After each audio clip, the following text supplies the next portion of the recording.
Deedle-dum-dum, deedle-dum-dum. There was a turtle by the name of Bert, and Bert the turtle was very alert. When danger threatened him, he never got hurt. He knew just what to do. He ducked and covered, ducked and covered. He did what we all must learn to do. You and you and you and you, duck and cover. Be sure and remember what Bert the Turtle just did, friends, because every one of us must remember to do the same thing. That's what this film is all about. Duck and cover. This is an official civil defense film produced in cooperation with the Federal Civil Defense Administration and in consultation with the Safety Commission of the National Education Association. Produced by Archer Productions, Incorporated. Hey, Bert, come on out and meet all these nice people, please. Oh, all right. We really can't blame you. You see, Bert is a very, very careful fellow. When there's danger, this is the way he keeps from being hurt. Sometimes it even saves his life. That's why these children are practicing to duck and cover just as you do in your school. We all know the atomic bomb is very dangerous. Since it may be used against us, we must get ready for it, just as we are ready for many other dangers that are around us all the time. Fire is a danger. It can burn whole buildings if someone is careless. But we are ready for fires. We have a fine fire department to put out the fire, and you have fire drills in your school so you know what to do. Automobiles can be dangerous too. They sometimes cause bad accidents, but we are ready. We have safety rules that car drivers and people who are walking must obey. Now, we must be ready for a new danger, the atomic bomb. Welcome to another episode of DiEM25 TV. It is a very great pleasure to have with us tonight Boris Buden, philosopher, writer, essayist, translator, professor, visiting professor at the Bauhaus Weimar University, also author of many texts on cultural and social critique and many books, some of which are The Pit of Babel, is Culture Translatable, his recent one, Finding Europe, and my personal favorite, Zone of Transition, on the end of post-communism.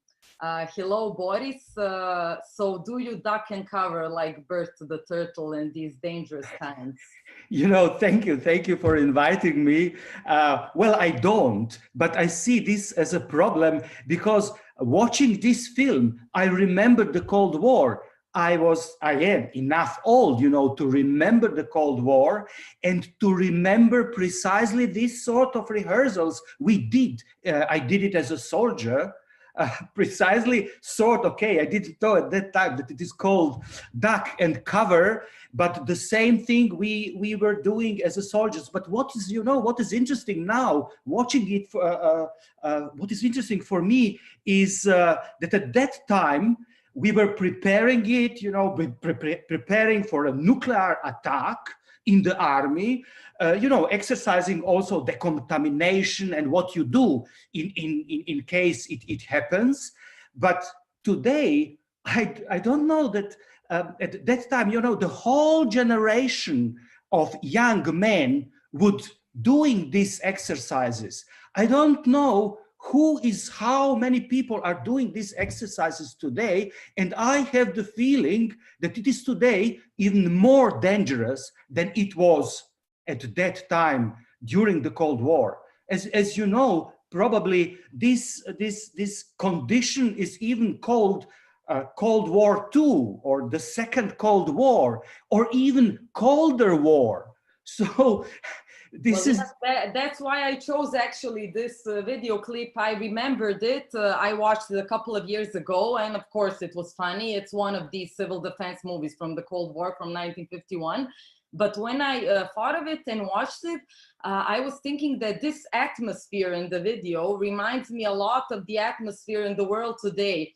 and also not just the whole Cold War rhetorics, like the enemy, the other, the fear and the threat of the other enemy, and of course the social choreography, but also this uncertainty that we are living in now, also thinking about when this will end, will it ever end, maybe it will never end, maybe we'll have to be in this forever, which you know better than me, was probably the same atmosphere during the Cold War. So I was thinking, what do you think about these new Cold Wars that can actually happen? Do you think that we are on the verge of a new Cold War between big imperial countries like China and America and Russia?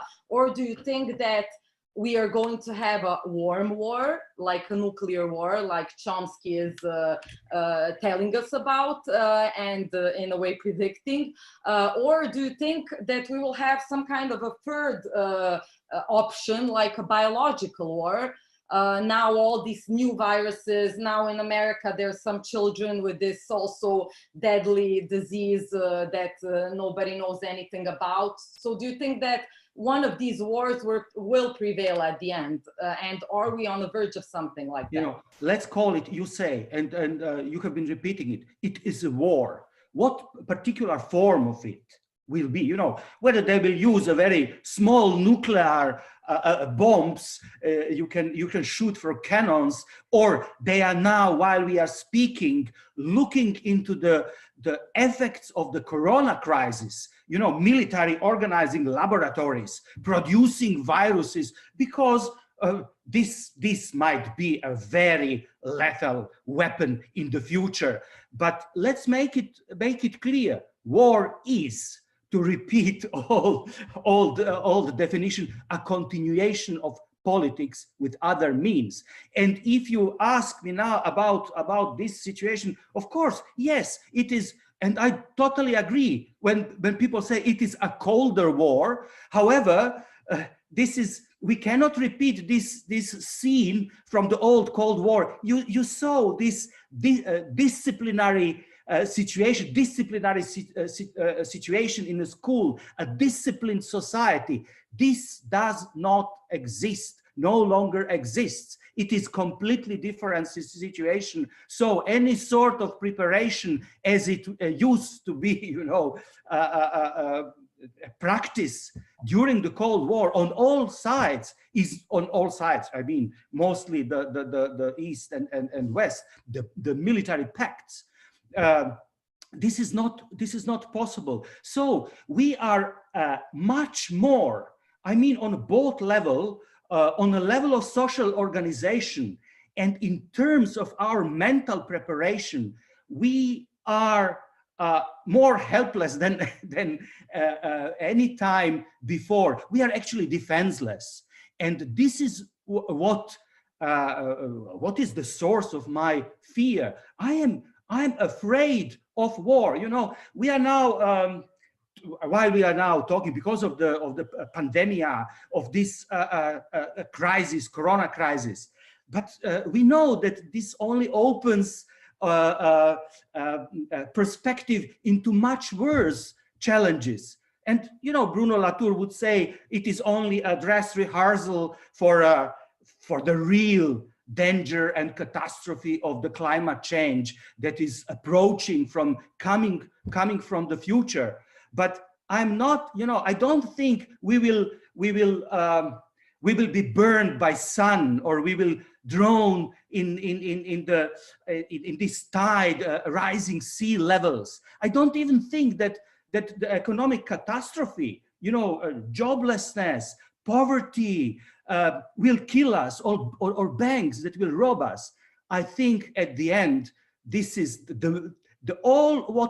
everything what is happening now is rising the tension for a political, you know, end game. And I am afraid of you know, the danger of political contradictions which will go out of control. And this is the danger. This is the danger of the war. I'm saying I'm not so much afraid of the sun that is going to burn me, but I am afraid of fellow people that might kill me. in a war as a political phenomenon. And this is my major fear. Just to remind you, at that time, okay, this is the beginning of 50s, but later 60s, there is a huge peace movement. The whole pop culture today, mainstream culture, was, you know, make love, not peace. This was the slogan of that time, the slogan we remember from the Cold War. But where is the peace movement today? Where are the slogans today? Although I think it is today more dangerous. It's less, there is less control of this, of the political effects of the crisis in which we are now. Yes, and also there is one more thing that you are always talking about, and that is this very important year in history, and that is, of course, 1989, when the world, in a way, changed forever with the fall of communism, the end of the Cold War, and we lost any alternative to the Western-style liberal democracy, which ruled from then to now. And you were also talking in some of your interviews that from this end of history that happened, Fukuyama's end of history, now it is the end of this ideological victory that happened in 1989, and we are now, like then, at a new beginning. And maybe this new beginning is actually has something to do with this you were talking about. Are we prepared for this new beginning? And can we, after all these years and years of living in this very, how can I say, Western style values and everything we are also being used to, can we now rise from this and learn from this crisis and maybe try to change the world from this perspective? What do you think this new beginning is? Yes, yes. Trying to be optimistic. Yeah, no, I'm not optimistic. I'm not optimistic. No, I am trying. I'm not at all, but I'm trying. This is good to remind me of Fukuyama, because this is precisely the time when he writes, he comes up with the thesis with the collapse of the so-called Cold War, Berlin Wall, Cold War, the end of the Cold War, the fall of communism, etc. But you know, thinking today of this historical moment that is, to my opinion, overestimated, the meaning of it is much overestimated. There are so much quasi-utopian projections or expectations projected into this event, but I see this event, especially from today's perspective, in a much different way. I always think of this, you know, Adorno's opening of the negative dialectics, when he talks about philosophy that seemed outdated, but it still remains alive because the moment of its realization was missed.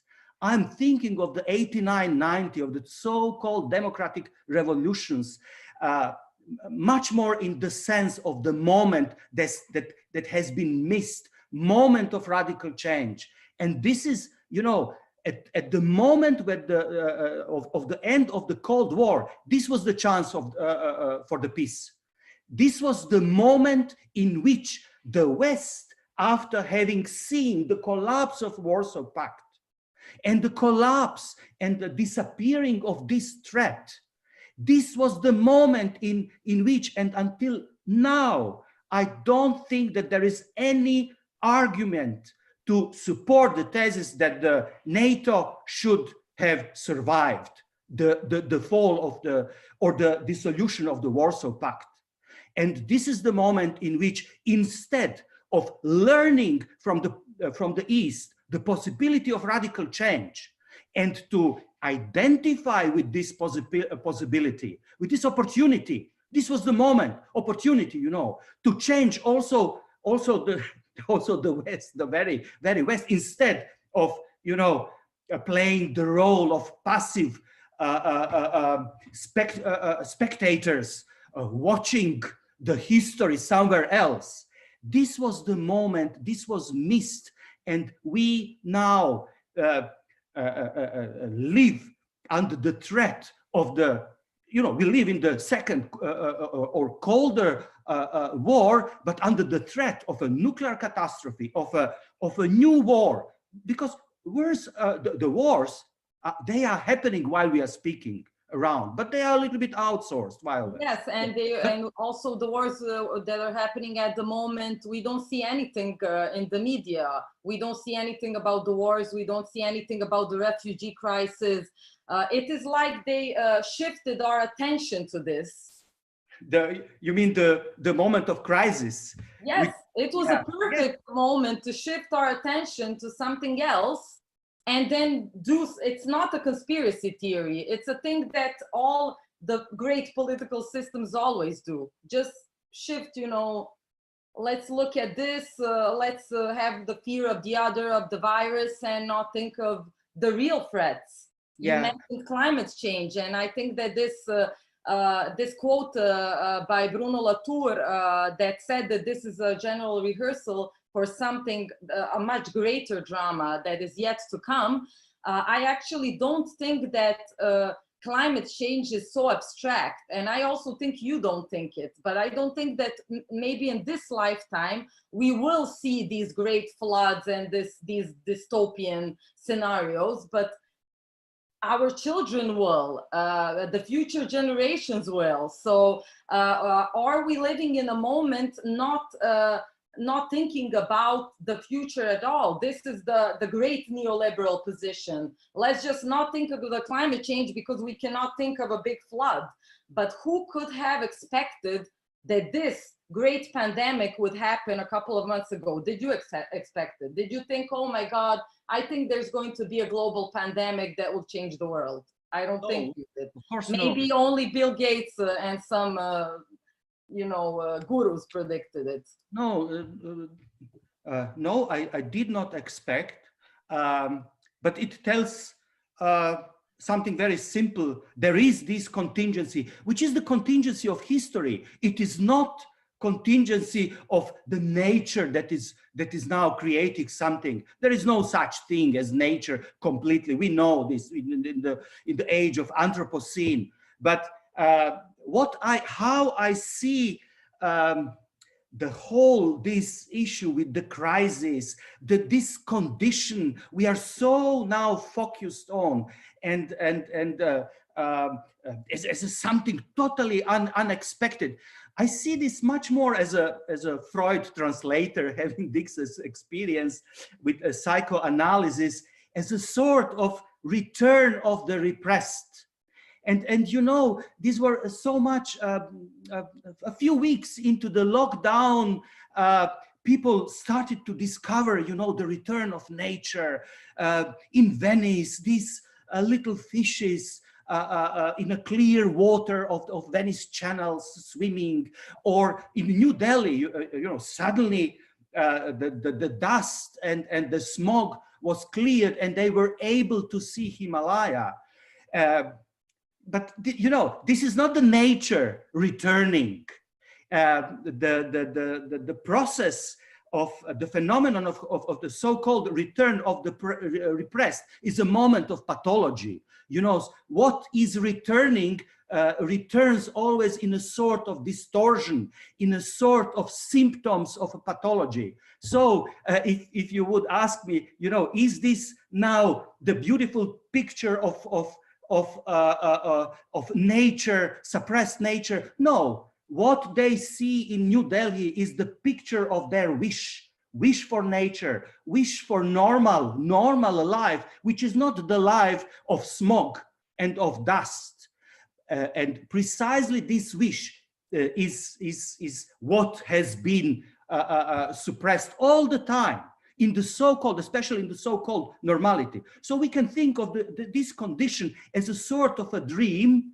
And in a dream, you cannot control your consciousness. So what is coming coming to surface now in all these distortions are the symptoms of the real disease to come. But it tells something else, that what we call normality was actually the normality of repression and the normality of pathology. So shall we return now to this pathology? Shall we return to the causes and reproduce the causes of the disease?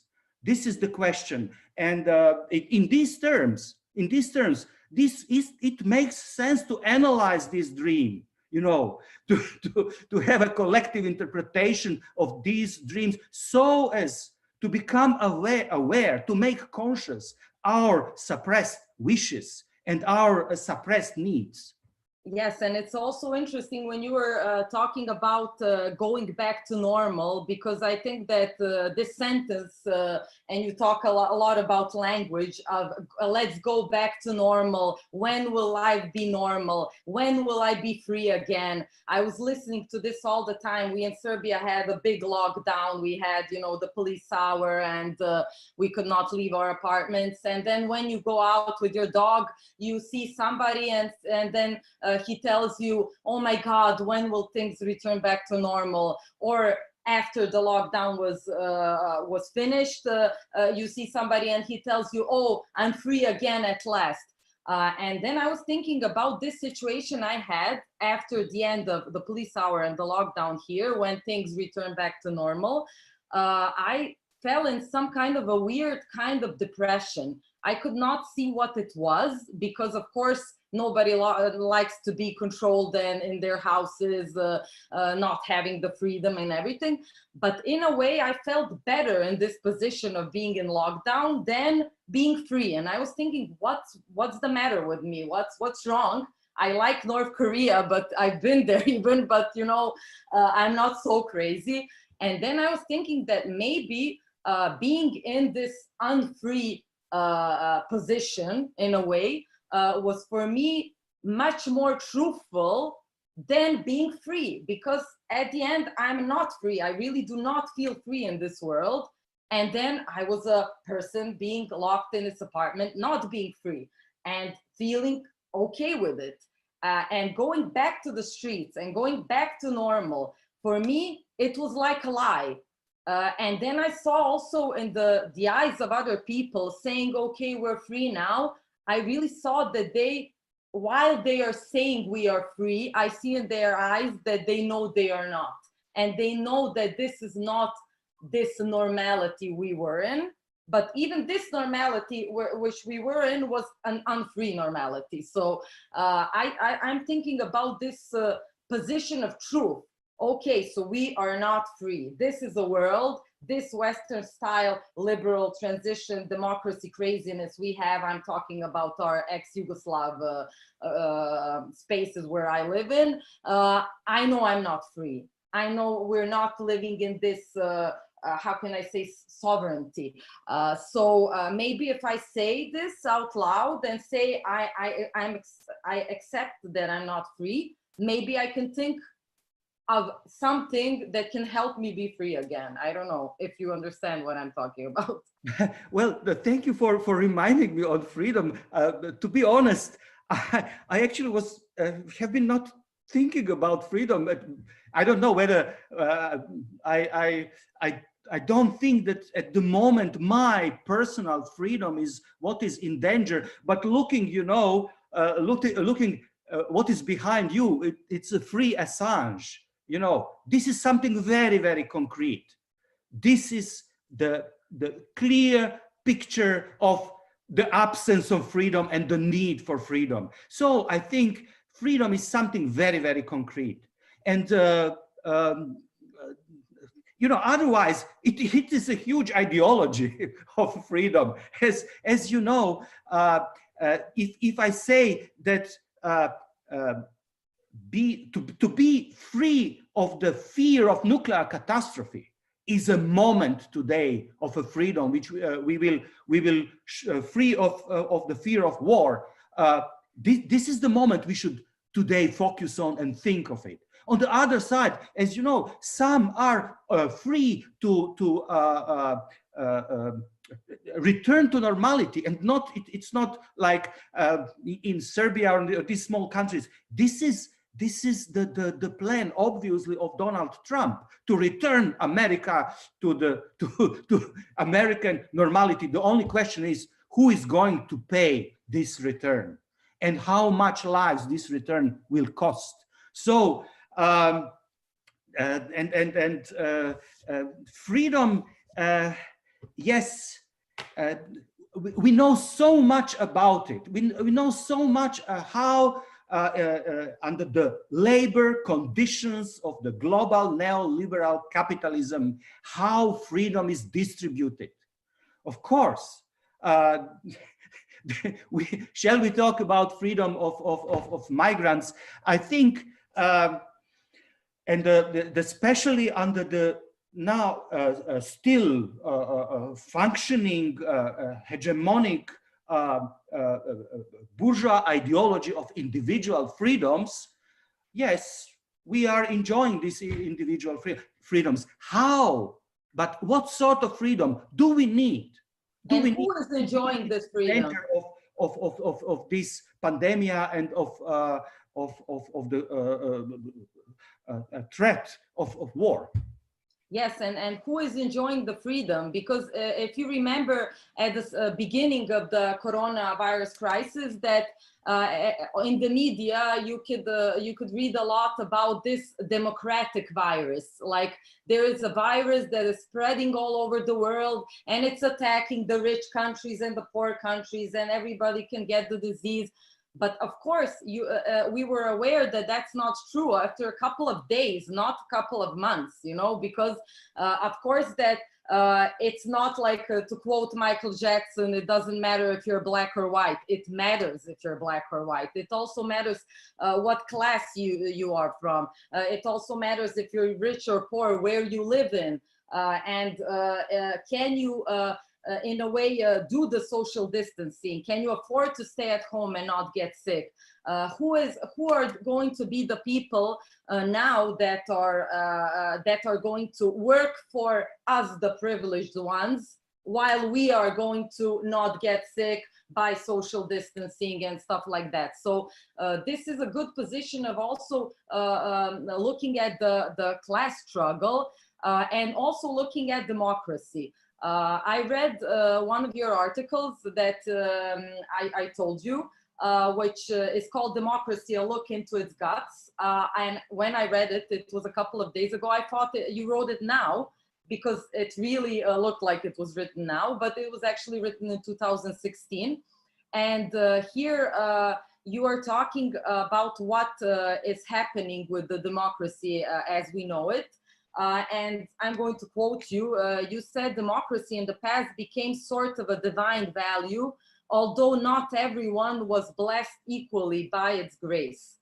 And here was the whole story about the return of the repression, the return of the repressed, the thing we repressed, and that will sooner or later be returned in a way, in an unexpected, powerful, embarrassing, painful, unavoidable, but human, probably all that human way.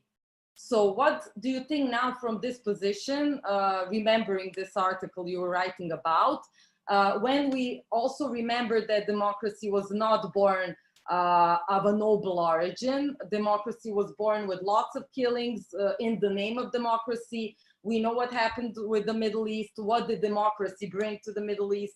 We know what's happening with Julian Assange now in the Belmarsh prison, not being able, the person who showed us how unfree we are, who gave us the truth, now being in complete lockdown, isolation in the name of democracy. What kind of democracy are we looking at now? And can we call it democracy at all? Why are we calling this the word still democracy? You can tell me, because you also... Yes, the problem is, you know, probably on the personal level, you might have asked me whether I have ever believed in democracy, and then I could give you a simple answer: yes. For a very short period of time, the moment of my naivete. It was shortly before the so-called fall of communism.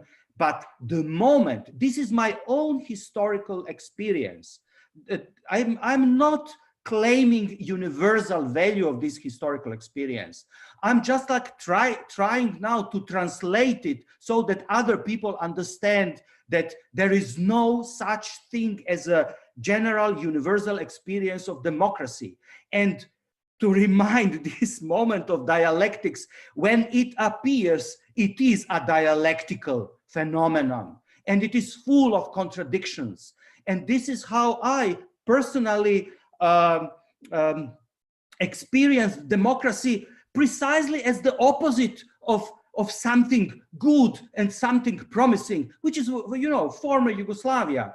This was that when democracy immediately turned into the war, into the nationalism, which was not simply, you know, like a bad atmosphere in a society, but a very dangerous and violent political condition, and political condition that has been a major condition, historical condition for 30 years. 30 years, there is, for you know, in the former Yugoslavia, there is no other political option outside of nationalism. So the moment the democracy arrives, it arrives with a national hatred, with a war, with mass, you know, war crimes, with the criminal privatization. So I did not have chance to enjoy this innocence of democracy. But what I'm talking about, democracy is something historical, and being historical means simply not being innocent. There is no innocence in history, which means history is creating something new. History is about people who act in different directions, with different motivations and contradictory acting. But, you know, this is what Hegel once said about innocence. Innocence is not doing anything, not being active. Innocence is like a being of a stone. Only a stone is innocent. And he would add, not even a child. Nicht einmal ein Kind ist unschuldig. This is, so we have created this concept of democracy that is itself, in itself, absolutely innocent. Why do we believe that? This is why we constantly have been repeating it. In any sort of situation, in any sort of crisis, we always say, yes, we need more democracy without knowing what it is. This is why we really believe that we are out of history, that we are in a sort, you know, a condition of post-historical condition in which history, with all the violence and contradictions, appears to us as something in the past, like, you know, being in the courtroom and watching and judging the past events. This is, you know, how democracy turned abstract on a one way. This is the moment of dehistoricization of democracy. This is the moment of the general turn into the past. And this is not something that is happening now. You know, we are talking about what is the future, but what if there is no future, you know, or what the obsession with the past. This is one of the major features of the condition in which we live. We are turned, you know, generally with our imagination more to the past. Look at the European Union today. Yeah. European Union, you know, this is now is the situation to ask, okay, what are real political conditions of solidarity within the European Union? And we see it does not function. Of course, it reminds me on the situation of former Yugoslavia. It did not fell apart because, you know, the Balkan people were hating each other for centuries. It was the impossibility of this multicultural, federal, or if you like, confederal state were very much resembling European Union to cope with the difference between North and the South. You know, this was a market socialism, and the moment when in Yugoslav socialism they introduced market relations, the gap between the North, developed North, and underdeveloped South was deepening, and this is what this state could not survive politically, and it fell apart. But this is now what we are witnessing in Europe. And what is the reaction of Europe? You know, the unity of Europe. Look, there was a week ago, the day of Europe.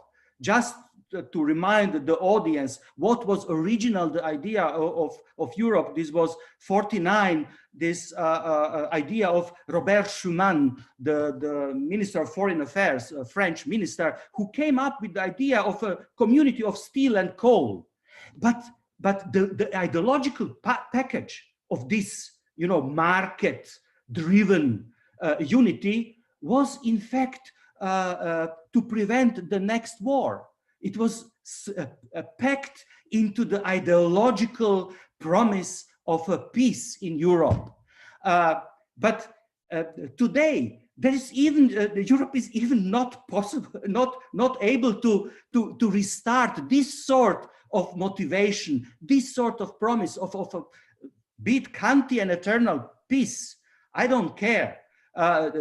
This is not possible today. Instead of this, we have, you know, that Europe tries to reinvent itself on the ground of so-called common legacy, you know, shared past, post-totalitarian past. These are these resolutions, 2016 on the common legacy of Europe. You know, this is sort of identitarian reconstruction of a unity which politically, obviously, and democratically does not exist.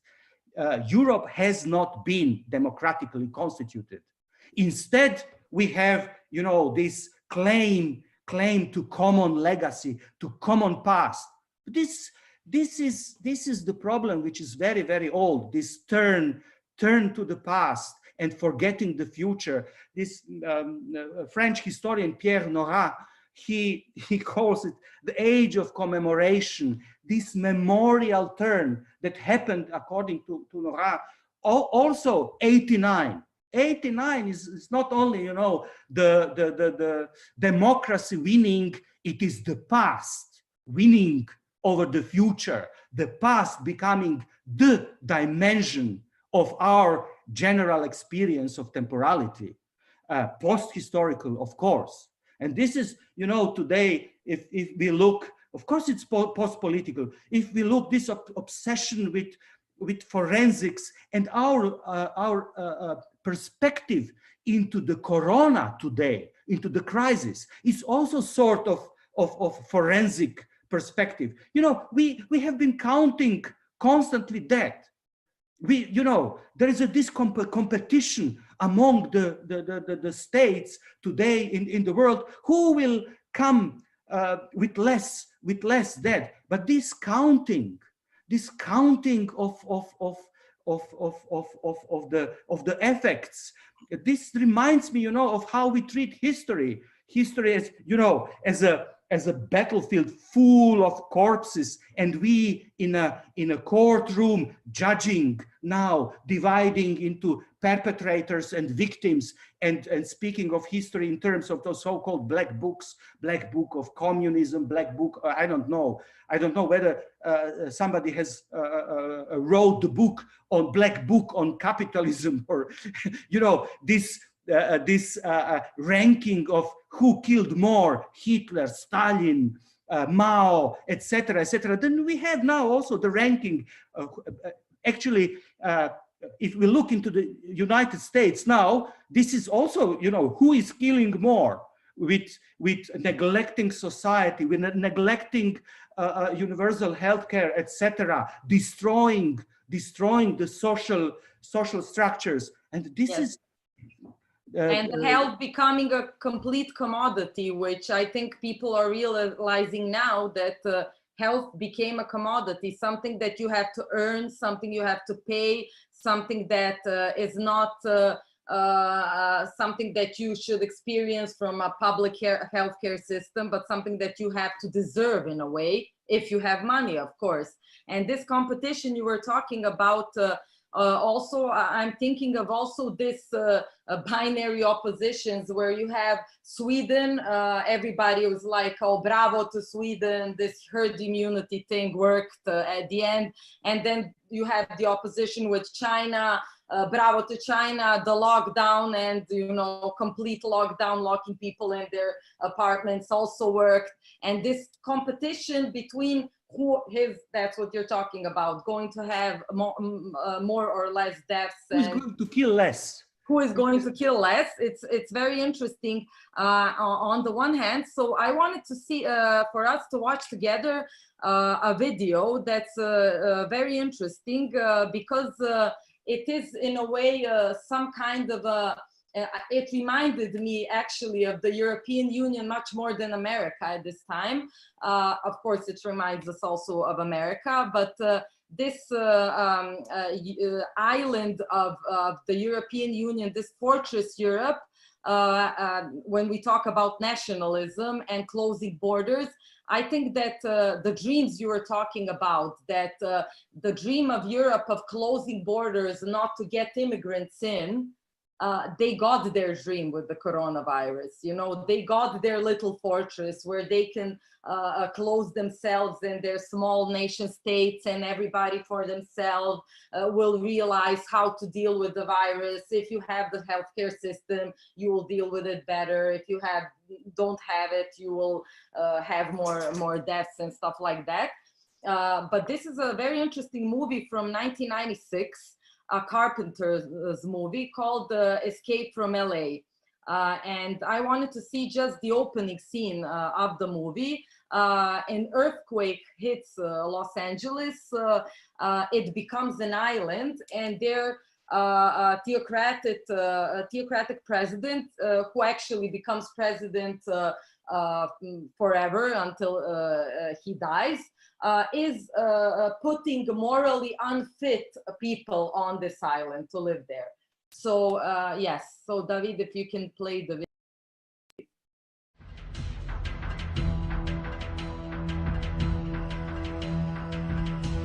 In the late 20th century, hostile forces inside the United States grow strong. The city of Los Angeles is ravaged by crime and immorality. To protect and defend its citizens, the United States police force is formed. A presidential candidate predicts a millennium earthquake will destroy LA in divine retribution. Like the mighty fist of God, Armageddon will descend upon the city of Los Angeles, the city of sin, the city of Gomorrah, the city of Sodom, and waters will arise and separate this sinful, sinful city from our country. An earthquake measuring 9.6 on the Richter scale hits at 12:59 p.m., August 23rd, in the year 2000.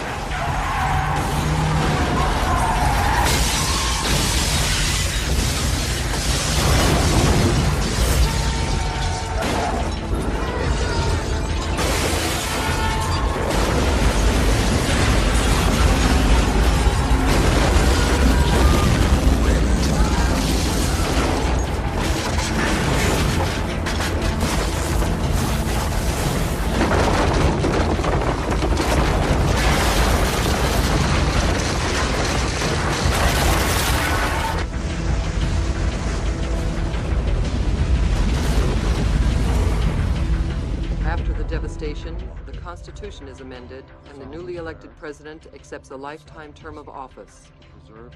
The country's capital is relocated from Washington, D.C. to the president's hometown of Lynchburg, Virginia. Los Angeles Island is declared no longer part of the United States and becomes the deportation point for all people found undesirable or unfit to live in the new moral America. The United States police force, like an army, is encamped along the shoreline, making any escape from LA impossible. From the southeastern hills of Orange County to the northwestern shore of Malibu, the Great Wall excludes LA from the mainland. The president's first act as permanent commander-in-chief is Directive 17. Once an American loses his or her citizenship, they are deported to this island of the damned, and they never come back.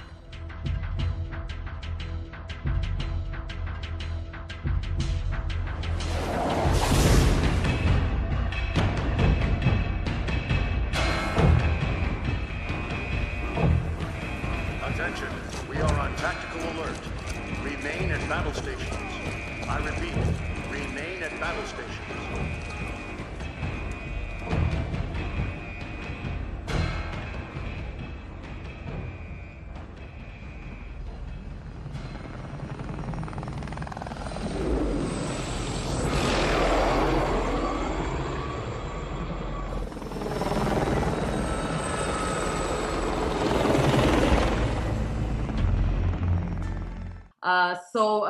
Of course, we know what happened to state control in these times of emergency state. What do you think? Are the states going to keep the control they got during the COVID-19 crisis? And what do you think will happen to the nation states today? Do you think we're looking at a new kind of nationalism? And do you think it's possible to think of internationalism at this point in history? Yeah, you know, to most of your questions, I cannot, you know, have a good answer, but I will try something. But first, what came to my mind watching this film is something. A certain naivete of the you know, these dystopic pictures, fantasies. They are also, you know, they take the whole their logic from the past.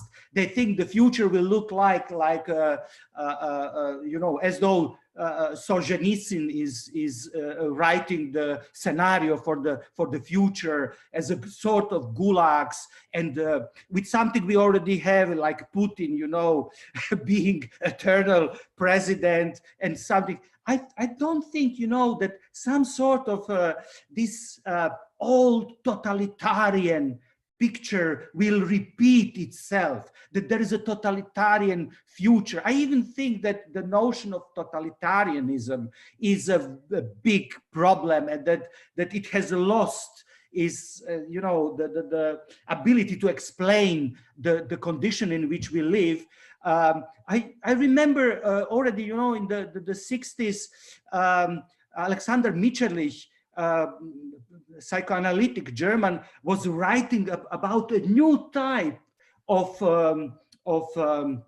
Führers, of the dictators, of the leaders, which are not this old, you know, authoritarian type who want to control everything, to get control over everything, including our drives, you know, to suppress our drives. It's precisely the other way around. It is allowing, you know, the freedom of our drives. This is what Trump is now doing. You see suddenly some guys outside going out into the public with weapons, protesting against the lockdown. No, this is not an authoritarian leader who immediately reacts and arrests these guys.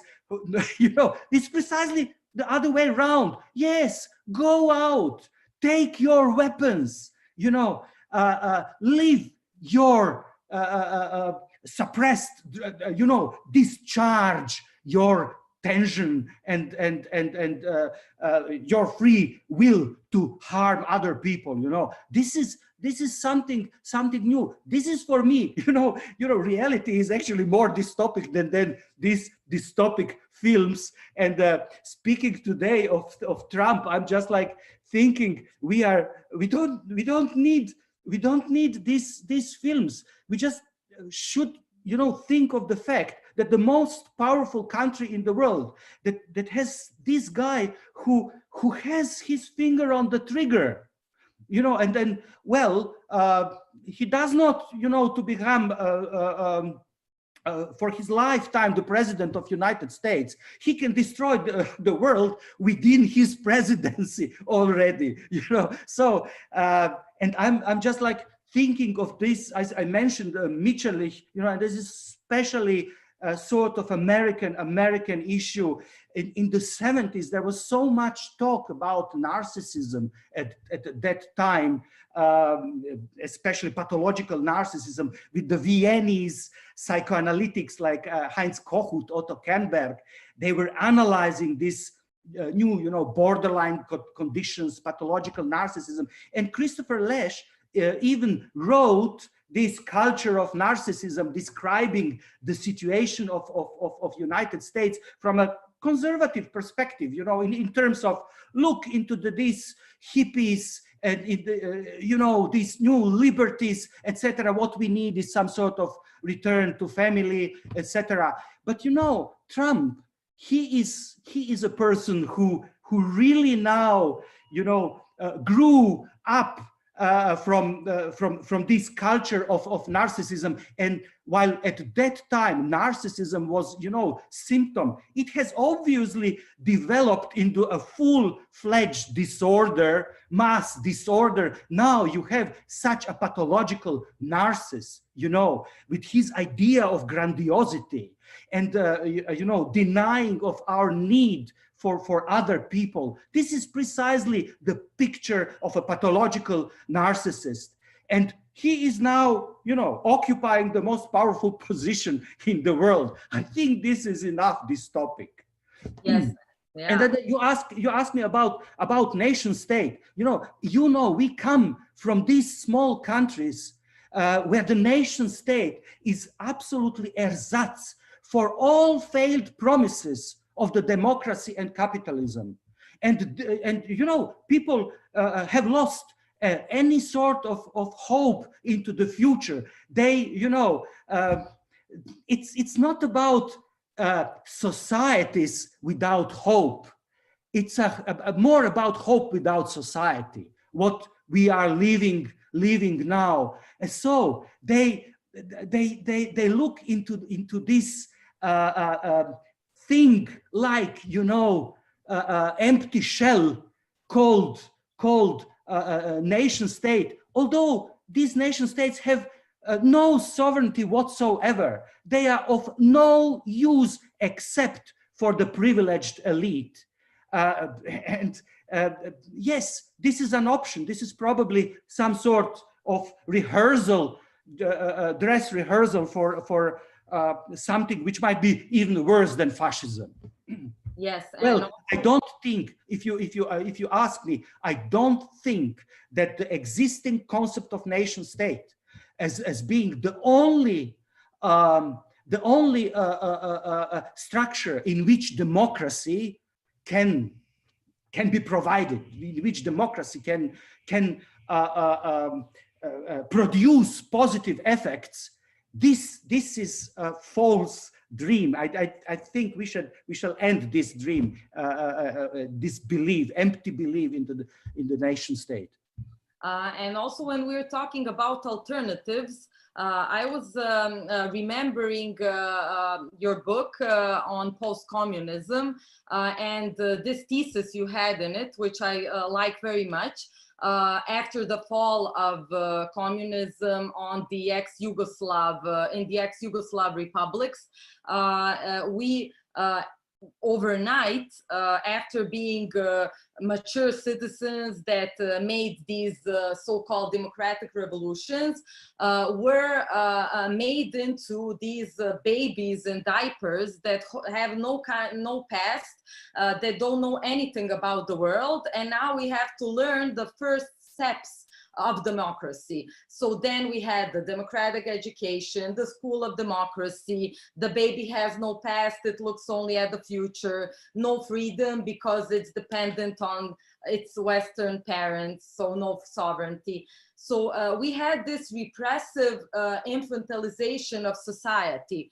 That's the hope without society, actually. And we have been living in this transition period on these ex-Yugoslav spaces from then until now. We're still living in it. But now in the world, with the COVID-19 crisis, we see this crisis of this Western-style liberal democracy project, and even the most conservative ones are talking about basic income, or talking about free healthcare, public healthcare systems, and you are actually very much hearing the sentence, "We need more socialism." So now I'm thinking, is there maybe a way to, in the future, it's also in the utopia, switch positions and maybe put them, our ex-parents or parents, still Western parents, in diapers to learn their first lessons of socialism from us and from our past? Can we get to this position, not talking only about the ex-Yugoslav spaces, but also talking about the pigs in the European Union, you know, Portugal, Italy, Greece and Spain? Can the North learn something from the South, or are we completely doomed? As you know, there is even epistemological impossibility for the East or South to teach the West, because the only epistemological agency in which we can appear is the so-called native informants. We can deliver some data which will be then cognitively grasped and turned into the concepts, ideological concepts we will then later have to learn from the in English, of course, from the West. But yes, it is the West that is now in crisis. And you mentioned about even conservatives and serious democratic middle class centrist politicians talking about basic incomes. I'm not so much impressed by their talkings, because I don't see what they are doing with their hands while they are talking this. Probably they are arming themselves to protect their privileges, you know, in the next conflict, while we, defenseless, again, you know, trust these empty words.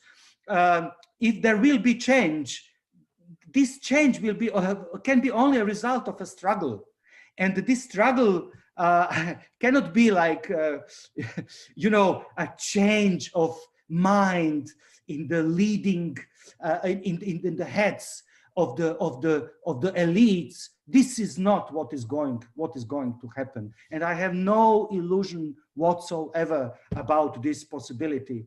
And but on the other side, whether probably the West might now learn from how Slovakia coped with Corona crisis. Yes, but this is not important. I think you know, the Reinhard Koselleck, German philosopher of history, coined this notion of history being Erwartungshorizont, horizon of expectations. You know, this democracy, this moment of transitional learning, you know, you need some time to catch up with the developed West, and then everything will be normal and functioning, etc. This horizon of expectation has collapsed, and this is good thing. This is the true end. This is the ideological end of the post-communist condition, because the economic crisis, 2008, you know, this economic crisis has not produced until nowadays the ideological collapse. And what I hope is that this collapse is now taking place, that this horizon is closed, because we need other horizons. We have a question from the audience, so I will ask you it now. As the repressed regain their voice, logistics or healthcare workers, isn't repression as a psychoanalytical concept also thriving amidst COVID-19, excessive baking, streaming, etc.? How would you relate to these two dimensions? repression is a metaphor. Is a metaphor I use to, you know, to point, to focus on what I think is important today, and it reveals this you know, contradictory situation, the situation of ambiguity and contingency. What is, you know, Freud would say, what has been suppressed, the suppressed is immortal. It is there. It will return regardless of what we do. So I think this is a good moment now to have some sort, you know, of the return of this repressed, to remind us of how much has been repressed, of how pathological is this situation, of how dangerous might be the disorder and disease coming from the future being now announced by these symptoms. This is some sort of warning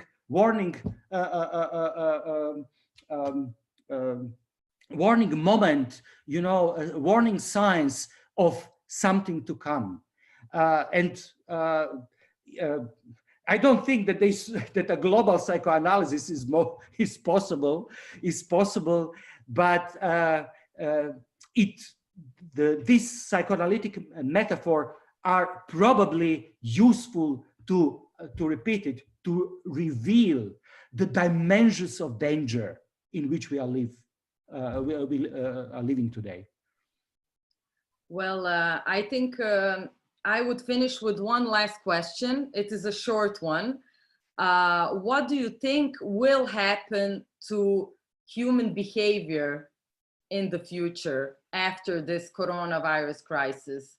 Do you think that people will start behaving in a different manner, as we saw that in the West, which we can say is not used to being controlled in a physical way?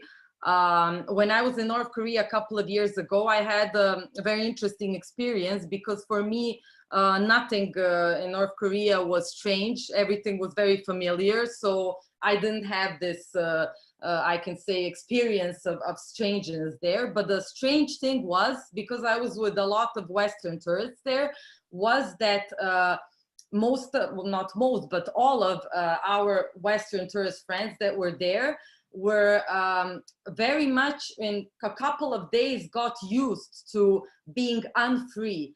To, in a way, they gave up their freedom very easily.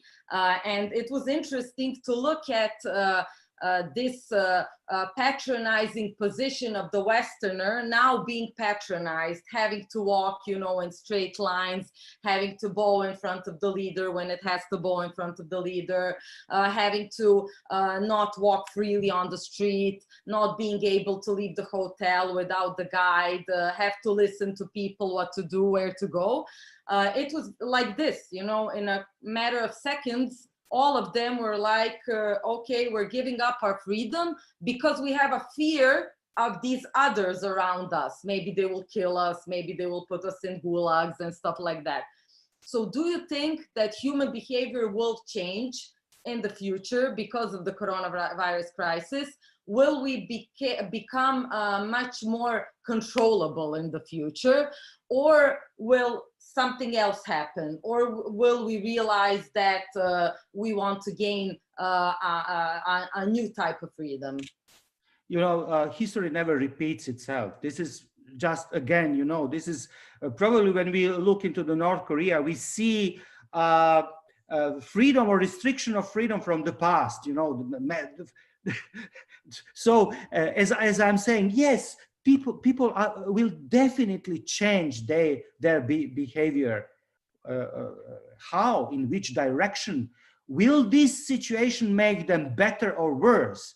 I don't know. But what might be a positive moment, it should make them more political, which means that their behavior should become a behavior of insistence of what on what is important, acting according to this insistence. This is probably something, and I must say, looking into this failed generation, my generation, you know, who naively left the Cold War and you know, expecting for so many years some sort of paradise out of democracy and capitalism, this naive and stupid generation, that this stupidity won't be repeated by the new generation. Although, you know, Frederick the Great said that when history becomes really, you know, contingent and when it really works, you cannot learn from the failures of the past. So he would say the sons are doomed to repeat the stupidities of their fathers. But now I am hoping this won't be the case. But as I am saying, this is the moment not simply to change behavior, but to insist on the changes and not to accept the return to normality. Thank you, Boris, for being our guest tonight and for finishing in this optimistic way. Okay, thank you. Thank you for inviting me.